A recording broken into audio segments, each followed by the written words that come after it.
امن کی باتیں ہو رہی تھی، پھر اچانک کیا ہوا کہ اسرائیل اور امریکہ نے ایران پر حملہ کر دیا، ایران کے سپریم لیڈر کو ایت اللہ علی خامنئی کو شہید کر دیا، اور ایک سکول کے اوپر بچیوں کے حملہ کر دیا، اور بہت ساری تعداد میں بچیوں کو شہید کر دیا۔ میں پوچھتا ہوں، کس امن کی بات کر رہے تھے؟ کون سے مذاکرات ہو رہے تھے؟ اور دیکھیں کہ سپریم لیڈر کو حملہ کرنے کے لیے ایگزیکٹ نشانہ بنایا گیا، اور ان کی شہادت ہو گئی فیملی کے ساتھ، اور جو بچیاں تھیں اسکول میں ان کو بھی ٹارگٹ کیا گیا۔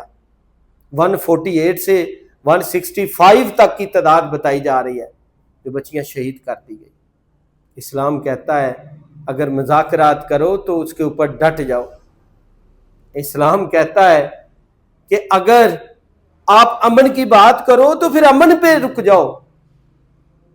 میں اس کی مثال دیتا ہوں، حضرت ابو جندل رضی اللہ تعالیٰ عنہ بہت پیارے صحابی ہیں، صلح حدیبیہ ہو رہی ہے 6 ہجری میں، تو وہ روتے ہوئے آ گئے ہیں، زخمی ہیں، ان کے سر پہ زخم ہے، کونیوں پہ زخم ہے، انہیں زنجیروں کے ساتھ بندھا ہوا ہے۔ تو وہاں آ گئے ہیں، کہا کہ میں مسلمان ہو گیا ہوں، یہ مجھے مارتے ہیں، زیادتی کرتے ہیں۔ مسلمان جنگ کر سکتے تھے، لیکن آپ صلی اللہ علیہ وسلم نے فرمایا نہیں، اب بات ہو گئی ہے، معاہدہ ہو گیا ہے، مذاکرات ہو گئے ہیں، ان کو واپس کر دیں۔ ہمارا ان کے ساتھ یہی مذاکرات میں بات طے ہوئی ہے کہ اگر کوئی مکے سے آئے گا تو صحابی کو واپس کر دیا جائے گا۔ صحابی رو رہے ہیں اور انہیں واپس کر دیا گیا۔ اسلام کے دیکھیں کیسا آئیڈیل نظام ہے۔ اور جب اسلام نے کہا ہے کہ بچوں کو نہ شہید کرو، بوڑھوں کو نہ کرو، جانوروں کو نہ مارو، تو یہ کیوں ان بچوں کو شہید کر رہے ہیں؟ جہاں پہ یہ امن کی بات کرتے ہیں، انسانوں کے حقوق کی بات کرتے ہیں، تو کیا یہاں انسان نہیں جو شہید ہو رہے ہیں، بچے شہید ہو رہے ہیں؟ جب مذاکرات کر رہے ہیں تو پھر ایک لیڈر کو کیوں شہید کیا گیا؟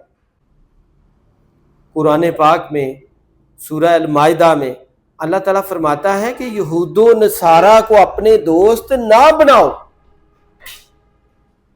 تو ہمیں چاہیے کہ اپنے بچوں کی تربیت کریں، ان بچوں کو سمجھائیں کہ جو قرآن کے احکامات ہیں ان کے اوپر عمل کیا جائے، اپنی زندگی میں انہیں رول ماڈل بنایا جائے، اور یہود و نصارہ کو کبھی بھی دوست نہ بنایا جائے اور نہ ان کے اوپر اعتماد کیا جائے۔ ادھر وہ امن کی بات کر رہے ہیں، مذاکرات کی بات کر رہے ہیں، امن پہ سکون پہ ڈسکشن کر رہے ہیں، اور ادھر انہیں جو ہی پتا چلا ہے کہ وہ اپنی فیملی کے ساتھ سپریم لیڈر میٹنگ کر رہا ہے تو فوراً حملہ کر کے ان کو شہید کر دیا ہے، ان کے سکول میں بچیوں کو شہید کر دیا ہے۔